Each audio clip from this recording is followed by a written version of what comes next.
이재명의 영장실질심사에서 기각을 판정한 유창훈 판사에 대한 비판의 목소리가 갈수록 커지고 있습니다.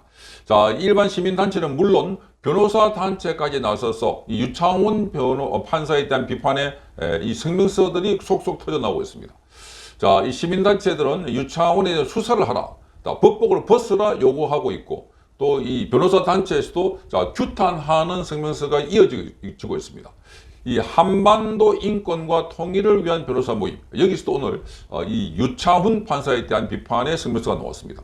자, 이 이재명 대표의 구속영장 기각을 규탄한다 이렇게 되어 있지만, 그런데 이 내용을 전체적으로 보면은 엉터리 이 영장 기각이다 하는 것을 잘 알 수 있습니다. 변호사 단체가 이런 식으로 지금 이 유창훈 판사에 대한 이 판결 자체가 여러 가지 법리적으로나 정거적으로나 관행으로 보면 다 어긋난다는 겁니다.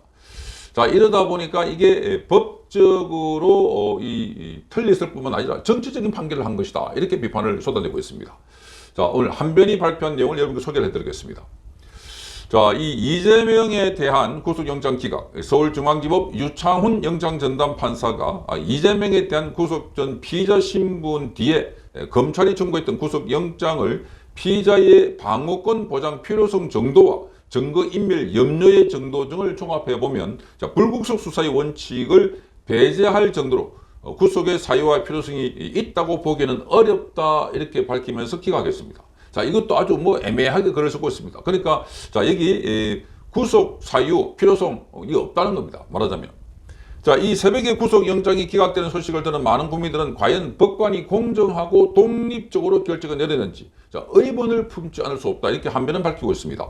자, 돈이 없어가지고 변호사를 선임하지 못한 채 구속영장 심사를 받는 장삼이사들, 많은 우리 국민들에게는 사건에 관련된 사람에게 전화 한 통 한 것을 이유로 구속영장을 즉각 발부하던 그런 부분이라고 한변은 지적을 했습니다. 그러니까 사건과 관련해서 관련된 사람에게 전화 한 편, 이게 증거인멸이 있다 이렇게 해서 바로 구속영장을 발부했던 사람이 어떻게 이재명에 대해서는 그렇게 법을 관대하게 해석하고 또 풀이하고 있나, 이렇게 비판을 한 것입니다.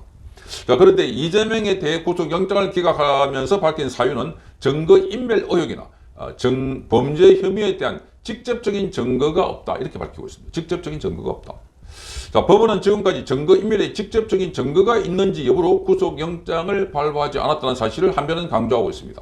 그러니까 증거가 있는지 없는지 이게 아니라, 증거인멸의 가능성을 놓고, 그래서 이게 진실을 은폐하고 덮는 중대한 사법방해 행위이기 때문에 그래서 증거인멸의 가능성만으로 구속영장을 발부해왔다고 한변은 밝히고 있습니다.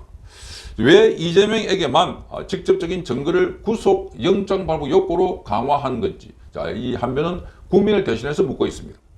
또한 위정교사 혐의가 소명된다고 하면서도 증거인멸의 염려가 있다고 볼 수 없다 하는 이 영장기각 이유를 이해할 국민은 얼마나 되겠는가, 이렇게 묻고 있습니다. 그러니까 여기 증거인멸 염려 없다 해놔놓고, 그래서 지금 위정교사 혐의가 소명된다고 했다 하는 겁니다. 이게 서로 박치기 하고 있다는 겁니다. 그 증거인멸의 염려가 있다고 볼 수 없다, 그 증거인멸 염려가 없다는 겁니다.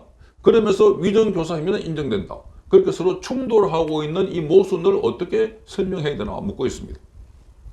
자, 많은 국민들이 법원의 영장 발부 기준이 무엇인지, 또 기준이 있기는 한 건지 결론을 정해놓고 이유를 꽤 맞추다 보니까 앞뒤가 안 맞는 말하자면 이런 모순을 범하고 있는 것이 아닌지 의심하고 있다는 겁니다.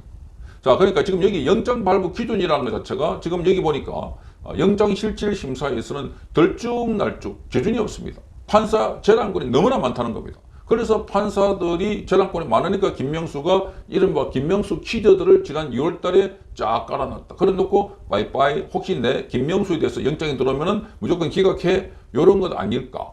문재인에 대해서 영장이 들어오면 기각해, 이재명에 대해서도 영장이 들어오면 기각해, 그렇게 해놔놓고 나간 게 김명수가 아닌가. 그러니까 골키퍼, 맞는 골키퍼, 어떤 게 들어와도 막아내는 그런 걸 설치해놓고 나가지 않았을까 하는 의혹이 제기되고 있는 것입니다. 자, 그래서 결론을 정해놓고 이유를 깨맞추다 보니까 앞뒤가 안 맞다, 이런 의혹을 제기하고 있습니다. 그러니까 결론은 기각을 해놔놓고, 근데 앞에 보니까 잘 들어보니까 이 전부 다 기가 막히게 이재명 혐의가 인정되니까, 그래서 여기 소명이 된다, 인정이 된다, 의심이 간다 해놔놓고 나중에는 영장을 기각한, 이런 어처구니 없는 일이 일어났다는 점을 강조하고 있는 것 같습니다. 자, 그래서 이재명의 혐의 사실 중에 상당 부분은 이미 공범들에 대한 수사와 재판을 통해서 하나 둘씩 그 실체가 밝혀지고 있다고 한변은 정하면서 백현동 사건의 최종 결정자, 당시 성남시장이었던 이재명이고, 자, 이재명 대표의 측근인 김인숙은 그 백현동 개발 로비 대가로 70억 원을 받아서 그래서 구속되어 있습니다. 그러니까 지금 이재명과 관련돼서 구속된 사람은 20여 명이 넘습니다. 그러니까 이재명만 빼고 나머지 구속되어 있으라 이게 말이 안 된다는 겁니다. 뿌리고 핵심이고 허리고 한데 그거 빼놔놓고 나머지 건축물이 설 수가 없다는 겁니다. 자, 이거를 보면 너무나 이 유창훈 판사의 판결이 우리 국민들도 변호사 단체들도 심지어 판사들도 이해가 안 된다는 겁니다. 자, 또 대북 불법 송금 혐의는 중단 국기 문란 사건인데 경기도가 북한에 상납해야 할 돈을 쌍방울 김성태를 통해서 지급하도록 한 것은 그 어떤 이유로도 납득할 수 없는 범죄 행위라는 겁니다. 자, 이 대북 송금 관련해서 이화영의 재판에서 접근을 통해서 이화영 부인이 이화영에게 이재명에게 유리하도록 진술하도록 압박한 정황도 드러났다고 하면서, 그러나 판사는 대북 송금 의혹에 대해서 의심할 만한 정황들이 있기는 하지만 피의자가 직접적으로 개입했다고 단정할 만한 자료는 부족하다, 기각 이유를 밝혔는데, 자, 수사 단계에서 또 이 같은 직접적인 증거를 요구하는 것은 매우 이례적이라고 합니다. 수사에서 자, 여기에 직접적인 증거, 그거는 수사를 때 해봐야 나오는 건데, 지금 여기 영장 실질 심사를 한 이유는 수사를 하는 과정에서 이재명의 인신을 구속해 놔놓고 그래서 계속해서 수사와 재판을 받게 하겠다는 건데, 그런데 여기 초기부터 지금 직접적인 증거를 내놔라 이렇게 말하고 있다고 합니다.